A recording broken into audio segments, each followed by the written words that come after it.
my favorite time, boys. Choo! It is time for my final pick. Tom taking on Sergei. Jiri or Alex? And my gut's telling me that, ladies and gentlemen, welcome back to the final predictions. Now, we have some big bangers this weekend. We have Alex taking on Jiri. And then you have Tom taking on Sergei. Okay, we're gonna start with the main event. So if you guys go back and watch my breakdowns of Alex and also Jiri, it's very tough. Two dynamic strikers. Now, I want to start with Alex first.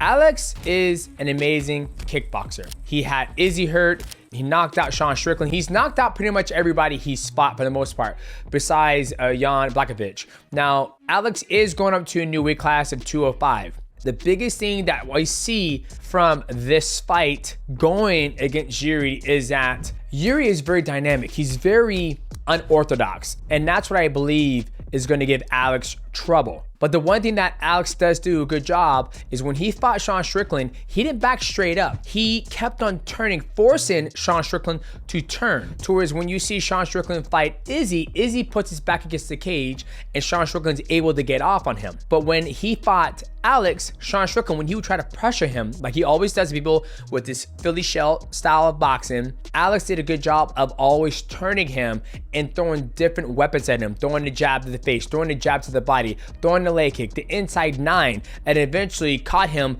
with that check left hook by showing and going up top. Now, brings in his opponent, Jiri. Now, Jiri is very dynamic. The fight I broke down with him was Dominic Reyes. I thought that was a good fight because it showed how he crossed the distance, aka the void. I know you guys have heard me say that multiple times when I'm breaking down fights, because that is the hardest thing in mixed martial arts.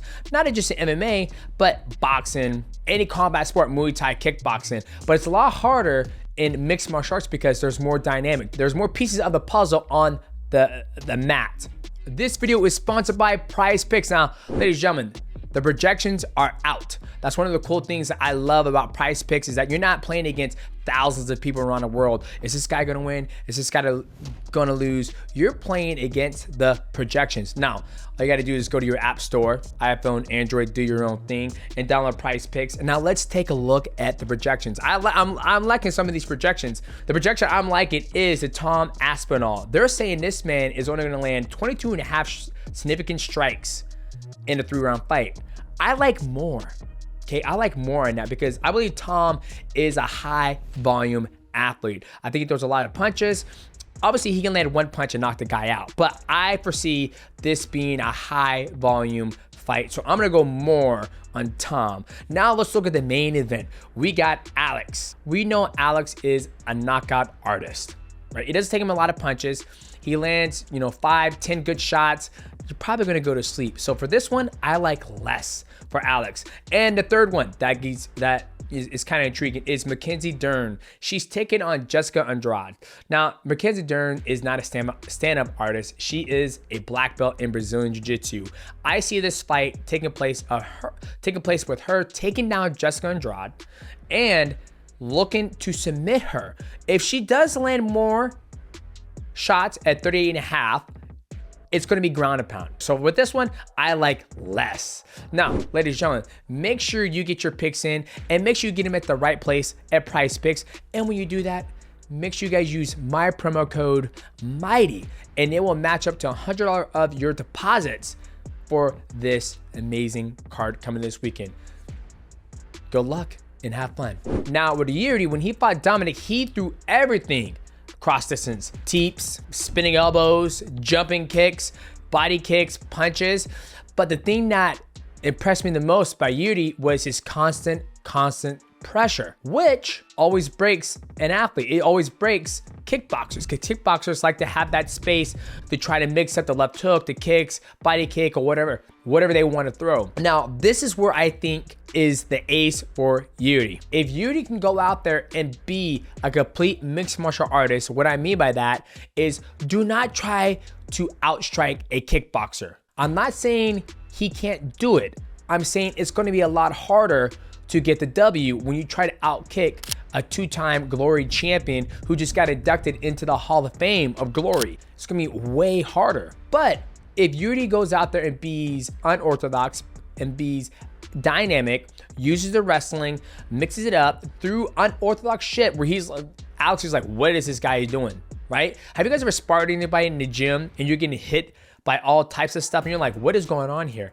Because the person's unorthodox.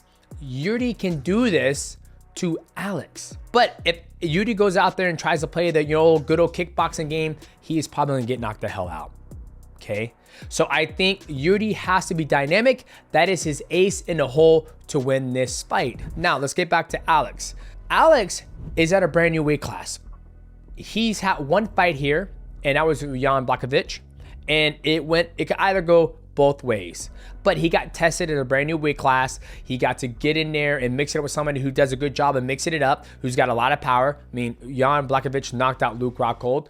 Now it's going to come down to who is going to execute the game plan the best. Now, we know what Alex is going to do. We know Alex is going to cross the distance. He's going to look for that knockout. If Jiri starts to pressure him, crossing the void, you're going to be looking to see Alex Pereira not go lateral, circle. There's a difference between when you go lateral and circle. When you go lateral, I become square, I go right, I go left. When I turn my opponent, I'm still in a position where I'm able to strike when I'm turning him and running him into something.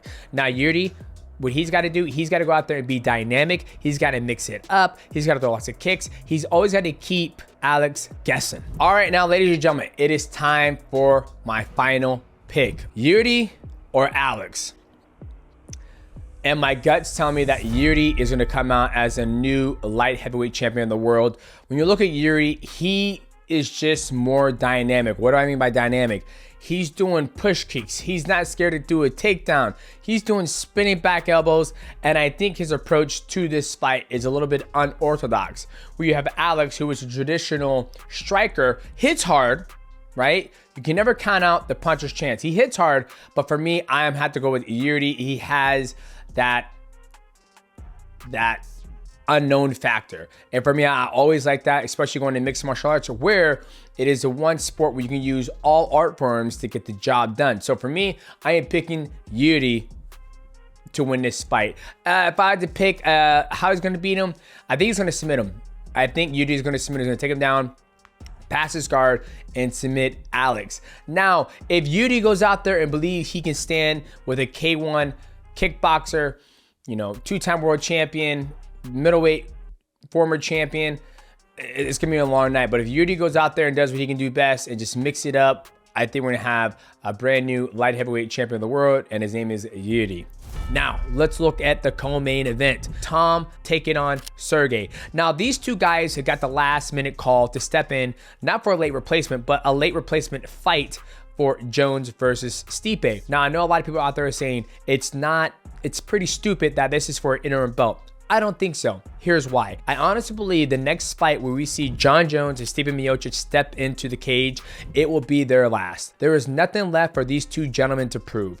Jon Jones has beaten everybody in light heavyweight, and if he beats Stipe, he's beat everybody at the heavyweight division, now that Francis Ngannou has gone off to boxing and the PFL. Same thing with Stipe. Stipe has beaten the best of the best. He's beat Daniel Cormier. He's beaten Francis. The last thing he needs on his cap is just to solidify his place. He's already the GOATs of heavyweight, but to see if he can beat the greatest of all time, Jon Jones, given the fact that Stipe is a firefighter and Jon Jones, we're all getting older, right? Boom, here comes the brand new generation of the heavyweights, Tom, Sergei. These guys are both athletic, they're both explosive, they both got finishes, they both can fight anywhere. That is the more unique thing about these guys. You look at Cyril Gane, Curtis Blades, you look at the rest of the heavyweight division, these guys move like lightweights. These guys both have submissions under their belt. They both have knockouts under their belts. Once again, it's going to come down to who can execute getting across the void and executing their game plan. They're both very dynamic and they both don't have consistent patterns, right? But this is a big fight for those guys. Super excited for those guys.